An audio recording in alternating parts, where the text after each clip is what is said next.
So you're not going to believe this, but apparently a man bought a fragment of George Washington's tent from Goodwill. Kid you not, this man right here, first president of the United States, a piece of his tent in a frame at Goodwill. Crazy, right? Let's get into it. Treasure hunters regularly comb through Goodwill hunting for bargains, but a few get lucky, as Richard Dana Moore did.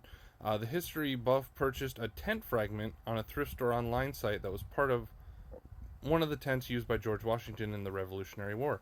Moore paid $1,700 for this scrap, but it could be worth tens of thousands of dollars. The tent fragment was labeled as belonging to Washington in the listing, which Moore first spotted in 2022, a written note accompanying it saying the tent had been part of a display that had been commemorated for the 300th anniversary of the founding of Jamestown, Virginia.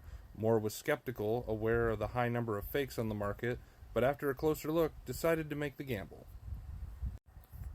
After the winning bid, Moore got in touch with Philadelphia's Museum of American Revolution, and following the February to determine whether the fragment was authentic, turns out it was. Specifically, it appeared to be part of the dining tent Washington used.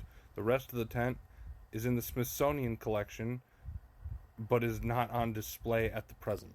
So this little fragment, he paid $1,700 for. It's from the Revolutionary War, and turns out, on the Goodwill website, he actually did manage to find a piece of George Washington's tent. Is that not crazy?